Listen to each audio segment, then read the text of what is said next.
کو یاد کرنے لگ جائے، اللہ تبارک و تعالیٰ کی عطا جس پر ہو، ورنہ محنت سے نہیں ہے، یہ سب کسب سے نہیں ہے۔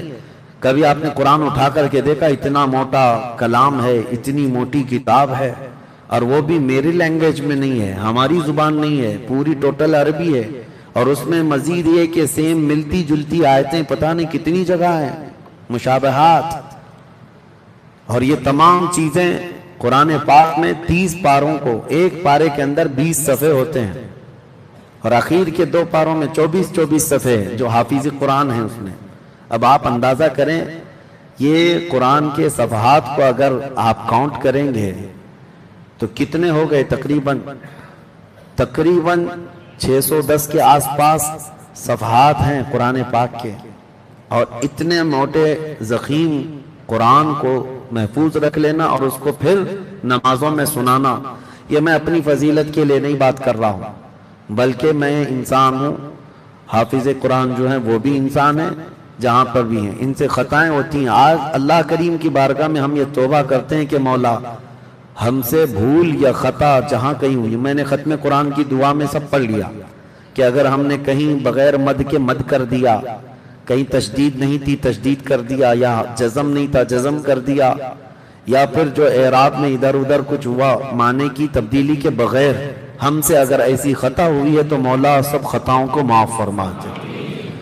کبھی ایسا ہوا ہے انداز بھول چوک کر، ویسے تو یہاں پر الحمدللہ سماعت کرنے کے لیے بھی حافظ قرآن تھے، سبوں نے مل کر کے قرآن پاک کو سنا بھی ہے اور پڑھا بھی ہے۔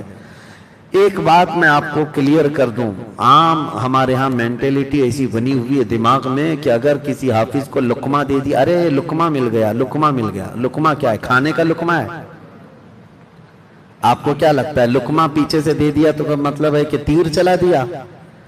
بلکہ قرآن کی صحیح پڑھنے پر اس نے مدد کی ہے، لقمہ دینے والا بھی ثواب کا مستحق، اور وہ امام اگر وہ لقمہ لے کر اپنی غلطی کو صحیح کر لیا تو پوری قوم کو گناہگار ہونے سے بچا لیا ان لوگوں نے۔ لوگوں کے دماغ میں ایسا چلتا رہتا ہے، اور خاص طور پر ہمارے ہندوستان کا ماحول ہے، لقمہ لقمہ اس کو ایسا عیب، اور حافظ بھی جو مصلی پر جاتا ہے اس کے اوپر ایسا ہوا طاری رہتا ہے کہ کہیں کوئی لقمہ نہ آ جائے، کوئی کچھ بولے نہ، 1000 لوگ بولے ان سے کچھ فرق نہیں پڑتا، تم اپنے رب ذوالجلال کے لیے سنا رہے ہو، اللہ کریم کے لیے۔ یہ قرآن اس کا کلام ہے۔ آج اگر چلو چھپ چھپا کر کے کچھ ادھر ادھر کر کے چلے بھی گئے تو قیامت کے دن تو ہر چیز کا سوال ہوگا، ہر چیز کی پوچھ ہوگی۔ اس لیے مصلی پر کھڑے ہونے والے حافظ کو ایک ہی ذمہ داری ہے کہ ایک آیت تو دور کی بات ہے، اگر زبر زیر بھی کہیں چھوٹا ہوا ہو تو پھر یاد دلانے پر اس کو دہرا لے اور صحیح کر لے، تاکہ صحیح قرآن پڑھنے کا اسے ثواب ملے اور پوری قوم کو بھی اس کا ثواب ملے۔ ورنہ آج جو شتابدیاں چل رہی ہیں کتنی مسجدوں میں سپر فاسٹ حافظ، وہ اس کو تو بہت پہلے حضرت صدر الشریعہ رحمۃ اللہ علیہ نے تو لکھا ہے کہ میں نے تراویح پڑھنا ہی چھوڑ دیا، کئی سالوں سے دیکھ رہا ہوں یعلمون تعلمون کے علاوہ کوئی آتا نہیں ہے، خواہ مخواہ نماز کیوں خراب کریں۔ بہت ساری جگہوں پر اچھا یہ حافظ لوگ ایسے ہو کیوں گئے یعلمون تعلمون والے؟ پبلک ڈیمانڈ پر ایسے ہو گئے۔ تو میرے عزیزو، میں ان حفاظ سے کہتا ہوں کل کو یہ پبلک بولے گی چائنیز میں قرآن سناؤ، پبلک ڈیمانڈ پہ پورے اتر پاؤ گے؟ پھر کبھی کہیں گے کہ عربی مت سناؤ، جرمنی میں سناؤ۔ جب عربی حضور صلی اللہ تعالیٰ علیہ وسلم پر جس انداز سے قرآن اترا ہے اسی انداز سے قرآن پڑھنے کا ثواب ہے، ورنہ یہ قرآن کے ساتھ کھیلنا ہے، مذاق کرنا ہے۔ اور بسا اوقات ایسا بھی ہے کہ قرآن کو اتنی تیزی سے پڑھنے میں کچھ الفاظ ادھر ادھر ہو گئے، حرام تو حرام ہے ہی، بعض اوقات میں کفر بھی ہو جاتا ہے، آدمی ایمان سے خارج ہو جاتا ہے۔ اور اس طرح کا قرآن پڑھنا بھی حرام اور سننا بھی حرام، جو سنتا ہے وہ بھی حرام کام کرتا ہے۔ ارے 3 دن میں تراویح ختم کر کے آیا، 5 دن میں ختم کر کے آیا، کیوں میاں باقی سب کیا کرنا ہے؟ بھنڈی بازار میں گھومنا ہے، باقی کے 5 دن کے بعد کیا کرنا ہے؟ شاپنگ کرنا ہے، رات بھر گپے لگانا ہے، کیرم کھیلنا ہے، اس کے لیے۔ ہاں اگر تمہارا ارادہ یہ تھا کہ قرآن ایک نہیں 4 قرآن ختم رمضان میں کریں گے، بہت اچھی بات تھی، لیکن حافظ سے اسی انداز میں سنو جو تجوید کے ساتھ میرے آقا صلی اللہ علیہ وسلم نے پڑھنے کا حکم عطا فرمایا۔ میرے عزیزو ایک بات یاد رکھیں، ہماری مسجد میں نے دیکھا پہلے دن سے لے کر آج کے دن تک پوری صفیں بھری ہوئی تھی الحمدللہ۔ قرآن پڑھنے میں تھوڑا ٹائم تو لگتا تھا، 1.25 گھنٹہ سے قریب، کبھی اس سے زیادہ ہو جاتا تھا، تو کیا آپ بھاگ جاتے تھے تراویح چھوڑ کر؟ لگے ہوئے تھے، پوری 20 رکعت پڑھ کے جاتے تھے۔ اچھا سمجھ میں یہ نہیں آتا کہ ٹھیک ہے آج ہم نے جھلا دیا 1.5 گھنٹہ، لوگوں کو اگر ایسا لگتا ہے بہت لمبی ہے تو کل تو لوگوں کو نہیں آنا چاہیے، لیکن روز آتے ہیں۔ اس کی وجہ میں بتاؤں، صحیح کھانا جہاں ملتا ہے لوگ وہیں جاتے بھی ہیں۔ ہاں الحمدللہ، اگر غذا صحیح طریقے کی ملنے لگے تو پھر چاہے وقت جتنا بھی لگے۔ ہاں میں سمجھتا ہوں اہل خیرت جتنے بھی نماز کے لیے ہمارے یہاں کھڑے ہوتے ہیں ان کے ذہن میں یہ بات تو ہوگی کہ پڑھ رہے ہیں یا سن رہے ہیں تو کوئی اور چیز تو نہیں، اللہ کا کلام ہی تو سن رہے ہیں۔ اب باہر جا کر کے کھڑے ہوں گے، یوں ہی باتوں میں آدھا گھنٹہ چلا جاتا ہے، 1 گھنٹہ چلا جاتا ہے، وہ پتہ نہیں چلتا۔ اور یہ پوری 20 رکعت تراویح میں اگر 1.5 گھنٹہ لگ گیا تو کیا بری بات ہے؟ کوئی بری بات نہیں، بلکہ صحابہ اکرام رضوان اللہ تعالیٰ علیہ مجمعین کی عبادتیں تو ایسی تھی کہ ان کی پوری راتیں ختم ہو جاتی تھی، سحر کا وقت آ جاتا تھا۔ وہ قیام اللیل جس کو کہتے، رات کو کھڑا ہونا، بہت لمبا قیام کرتے تھے، اور بعض روایات میں ہے کہ صحابہ 100 رکعتیں پڑھتے تھے ایک رات کے، کہ پوری رات جو ہے عبادت میں چلی جائے۔ ہمارے لوگوں میں ایسا یہ مزاج بنایا جا رہا ہے کہ ایک بہت اہم ڈیوٹی ہے، اس کو کرو اور بھاگو۔ ایسا نہیں ہے، خشوع و خضوع کے ساتھ، طبیعت کے ساتھ تراویح کو پڑھو۔ تراویح کی نماز یہ ایسی نعمت اللہ کی ہے کہ اگر آپ کی آج تراویح چھوٹ گئی نا، دوسری نماز اگر چھوٹی، جیسے فجر چھوٹی تو قضا کر سکتے ہیں، ظہر چھوٹی تو قضا کریں گے، لیکن تراویح اگر چھوٹی تو اس کی قضا ہے ہی نہیں زندگی میں۔ ایک چھوٹ گئی ہو گیا، اس کی قضا نہیں ہوگی۔ اس سے اندازہ لگاؤ کہ یہ اسی وقت کے لیے خاص دی ہوئی نعمت ہے، وقت نکل گیا تو اس تراویح کی قضا نہیں ہوگی۔ لہذا تراویح کو جس طرح قرآن پاک پڑھنے کا حکم دیا گیا اسی انداز سے قرآن پڑھو، ورنہ یا لمون تالمون کر کے گناہ اپنے اوپر کماؤ گے اور اس کے علاوہ کچھ نہیں ہوگا۔ تو جو میں مسئلہ عرض کر رہا تھا کہ حفاظ کرام جو پیچھے ہیں ان کی بھی ذمہ داری ہے کہ وہ قرآن کو صحیح سنیں، اگر ایک آیت میں بھی کہیں ادھر ادھر ہوا ہے تو وہ امام کو اطلاع کر دیں، پڑھنے والے کو اطلاع کر دیں۔ حالانکہ نماز خراب نہیں ہوتی لقمہ دینے سے، کسی کی نماز خراب نہیں ہوتی۔ ہاں امام نے اگر لقمہ نہیں لیا تو الگ مسئلہ ہے، لقمہ دینے سے نماز خراب نہیں ہوتی، بلکہ غلط پڑھی ہوئی چیز کو صحیح کرنے کے لیے لقمہ ہوتا ہے، اور یہ ہونا چاہیے۔ مزاج بناؤ اس چیز کو کہ یہ حفاظ کرام جس طرح قرآن پڑھتے ہیں، آپ نے کبھی سوچا دماغ میں ان کو کیا کیا چیزوں کا دماغ میں محفوظ رکھنا پڑتا ہے؟ قرآن کہاں سے کہاں تک پہلی رکعت میں پڑھنا ہے، اتنی آیتیں پڑھ لیا، 1 صفحہ پڑھا، 1.5 صفحہ پڑھا، جتنا بھی پڑھا، رکوع کیا، سجدہ کیا، پھر اس کو یہ بھی یاد رہنا چاہیے یہ پہلی رکعت ہے کہ دوسری رکعت ہے۔ پھر دوسری رکعت میں کھڑا ہو گیا تو اسے یہ بھی یاد ہونا چاہیے کہ پہلی رکعت میں چھوڑا کہاں تھا میں، پھر اس کو وہیں سے پڑھنا ہے۔ تو یہ تو خالی 2 رکعت کا مسئلہ ہے، اس طرح کی 20 رکعت کرنا ہے اسے، ہر رکعت میں یہ یاد ہو۔ اور اکثر مشابہت لگ جاتی ہے حفاظ کو جب آیت سجدہ آتی، پہلی رکعت میں آدھا صفحہ پڑھا، آیت سجدہ آئی، سجدہ کر کے آ گیا، کھڑا ہوا، پھر قرآن پڑھا، پھر رکعت کے رکوع اور سجدے کیا، ایسا محسوس ہونے لگ گیا کہ دوسری رکعت ہے، بیٹھ گیا تحیات میں، بیٹھ گیا۔ لیکن پھر بھی ذہن کو کتنی چیزوں میں حاضر رکھنا ہے۔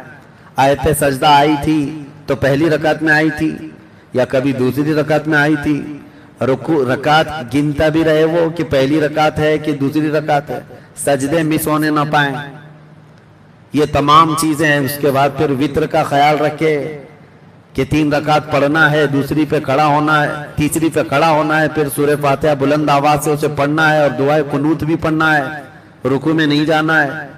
بہت ساری چیزوں کی اس کے اوپر ذمہ داریاں ہوتی ہیں. اتنا ہی نہیں، سلام پھیرنے کے بعد پھر اس کو دعا میں بھی مشغول رہنا ہے، تسبیح بھی سننا ہے. یہ تمام چیزیں میرے عزیزو یہ عام سی بات نہیں. مصلی پر کھڑے ہونے کے وقت میں تو صرف اپنے لیے محسوس کرتا ہوں، ہزار محنت کرنے والا بھی پھسل جائے گا، لیکن میں صرف اتنا محسوس کرتا ہوں مصلی پر کھڑے ہو کر اگر یہ رکعتیں پوری کمپلیٹ ہوتی ہیں تو سوائے رب العالمین کی مدد کے نہیں ہو سکتا. وہ اللہ کریم کی مدد ہے، ورنہ کیلکولیشن بگڑ جاتا ہے. ہاں حساب چلا جائے گا. 20 رکعت اکثر ایسا ہوتا رہا ہے، اور بہت پہلے ہمارے ساتھ بھی ہوا اس طرح سے. کبھی 2 کی بجائے 3 رکعت پڑھ لیے، دوسری پہ بیٹھے ہی نہیں، کھڑے ہو گئے، نماز فاسد ہو گئی، پھر سے پڑھانا پڑا. 23 رکعت ہوئی 20 کی جگہ. لیکن یہ کوئی ایسا عیب نہیں ہے جس کو لوگ جو ہے تانا مارتے ہوئے گھومیں. بیچارے آتے ہیں رمضان میں ایک مرتبہ ایک لقمہ حافظ کو لگا تو محلے میں پھرتے پھرتے گھومتے گھومتے کہتے ہیں پتہ ہے حافظ صاحب کو لقمہ لگا. ایسا لگتا ہے کہ یہ بڑے علامہ صاحب ہیں جو گفتگو کر رہے ہیں. آپ کھڑے ہو کر کے 1 رکعت پڑھ کے دیکھو یا پڑھا کے دیکھو. خود نماز پڑھتے ہیں تو پوری دکان کا حساب کتاب کرتے رہتے ہیں، دماغ تو حاضر رہتا نہیں ہے نماز میں. اور اگر امام سے خطا ہو جائے، حافظ سے خطا ہو جائے تو محلے بھر میں چرچا کر رہے ہوتے ہیں. اب پتہ ہے آج تو لقمہ لگا ان کو. اور ایسا بھی ہوا ہے حافظ صاحب نماز پڑھا کر کے جا رہے ہیں، کوئی صاحب پکڑے اور پوچھنے لگے کیا بات ہے حافظ صاحب روز تو آپ کو لقمہ لگتا ہے. ہم نے ایسے کئی حفاظ کے بارے میں سنا، وہ ہم سے آ کر کہہ رہے تھے حضرت لوگ ایسے پکڑ کے پوچھتے ہیں. تو ہم نے ان سے حافظ صاحب سے کہا خوشی سے جواب دیجئے، میں لقمے کھا رہا ہوں، آپ کو تکلیف درد کیوں ہو رہا ہے؟ کھانے والے کو پیٹ میں پوائزن نہیں ہو رہا، دیکھنے والے کو کیوں ہو رہا ہے؟ تکلیف کی بات نہیں ہے. میرے عزیزو آپ سب اس بات کی طرف ہمیشہ توجہ رکھیں کہ اللہ تبارک و تعالیٰ نے ان کو وہ نعمت عظمیٰ عطا فرمایا ہے، اور جس کے پاس یہ نہیں ہے، قرآن حفظ نہیں ہے، تو اسے حافظ قرآن پر ایسا ٹانٹ نہیں مارنا چاہیے. ہاں اگر کوئی ایسی تیر مار رہا ہے، قرآن نہیں پڑھ رہا، کبھی ادھر سے کر رہا ہے کبھی ادھر سے کر رہا ہے، تو پھر وہ حافظ نہیں ہے، وہ کھیل رہا ہے. اس کے لیے ایکشن لیا جائے گا. لیکن جو اچھا حافظ ہے، پڑھا ہوا ہے، اور کبھی کبھار اس سے بھول چوک ہوتی ہے، پھسلن ہو جاتی ہے، تو یہ عیب کی بات نہیں ہے. حرم کے اماموں کو لقمہ لگتا ہی رہتا ہے. آپ کو کیا لگتا ہے کہ وہ فرشتے ہیں؟ ہاں وہاں پر 10 لاکھ لوگ نماز پڑھ رہے ہوتے ہیں.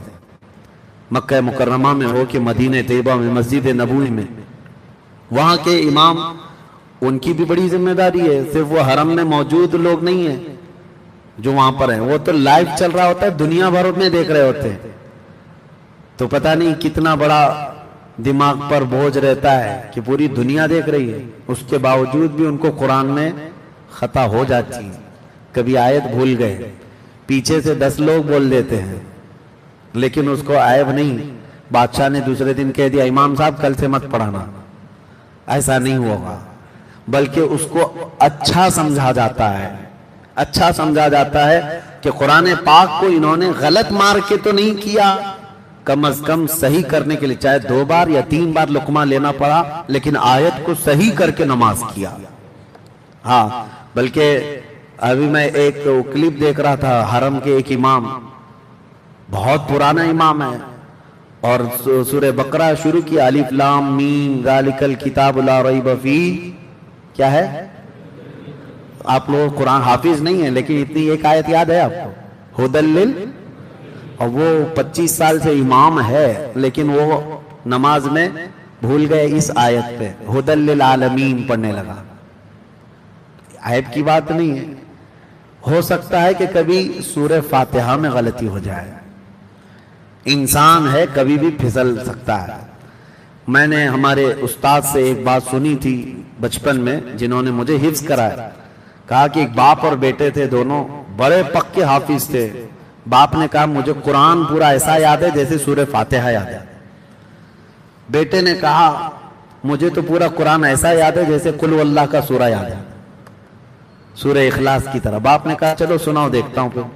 قل هو اللہ واحد کا سورہ چھوٹا سا ہے، کوئی غلطی ہوتی نہیں اس میں. تو اس طرح اگر تجھے پورا قرآن یاد ہے، اس کا مطلب ہے کہ کوئی غلطی نہیں ہوگی، کوئی خطا ہی نہیں ہوگی. میں سنتا ہوں بیٹے سے ایک ہی بیٹھک میں پورا قرآن سننے لگے ہو. اس نے شروع کیا بیٹے نے، اور جب الحمدللہ الف لام میم سے چلتے چلتے چلتے ہر پارا ہر سورہ برابر ایک مسٹیک نہیں، ایک خطا نہیں، پورا قرآن ختم کے قریب آیا. پورا قرآن ختم کے قریب آیا، سورہ اخلاص میں پہنچا، قل هو اللہ احد اللہ الصمد لم یلد ولم یولد. کہا باپ نے تو کہہ رہا تھا کہ پورا قرآن تجھے قل هو اللہ کی طرح یاد ہے، لیکن قل هو اللہ ہی نہیں یاد ہے. معافی طلب کی، اور اس کے بعد باپ نے کہا کوئی یہ دعویٰ نہیں کرے گا کہ قرآن کو اس طرح سے پڑھ لوں گا اس طرح سے پڑھ لوں گا. اللہ کی توفیق سے جو جیسا چاہے پڑھ لے. اللہ جس کو جتنی خطاؤں سے محفوظ رکھے، لیکن ہم معصوم نہیں ہیں. ہاں کسی کو اللہ محفوظ کر دے تو یہ اس کی عنایت ہے، یہ اس کا کرم ہے. اللہ کریم ہم سب کو قرآن کے ساتھ لگائے رکھے. آج بڑی رات ہے، میں مختصر آج کا ایک میسج دے کر کے محفل کو سمیٹتا ہوں، اس لیے کہ مجھے احباب کا حکم یہ آیا ہے کہ وقفہ دے کر کے بعد میں جیسے بڑی رات ہوتی ہے، کیونکہ آج بھی سحری کا انتظام ہے، مسجد کی طرف سے آج بھی سحری کا انتظام ہے. کیونکہ ابھی اسی محفل کو میں لمبا چلایا تو اس میں بہت سارے لوگ پھنس جائیں گے. امام صاحب بھی ہیں، حافظ صاحب بھی ہیں، کیونکہ یہ محفل اگر لمبی ہوئی تو اب 3-4 بج جائیں گے. بڑی عمر والے بھی ہیں، وہ پھر ادھر ادھر دیکھتے رہیں گے کہ فل اسٹاپ کہاں آ رہا ہے. اس کے لیے میں خود ہی ایک میسج دے کر کے فل اسٹاپ کرتا ہوں. 1 گھنٹے کے وقفے کے بعد دوبارہ انشاءاللہ میں حاضر ہوں گا، اور آج ذکر بھی ہوگا. آج انشاءاللہ کوشش کریں گے ہم کہ صلاۃ التسبیح بھی پڑھیں گے انشاءاللہ، اور اس کے بعد آج کی خصوصی دعا بھی کریں گے انشاءاللہ. آج کا ایک پیغام یہ ہے، میرا خصوصی پیغام، کیونکہ لائیو سارے لوگ دیکھ بھی رہے ہوں گے. امت کے لیے خصوصیت کے ساتھ ہندوستان کے لیے ایک بہت ہی بڑا مسئلہ جو پیش آیا ہے ہمارے لیے.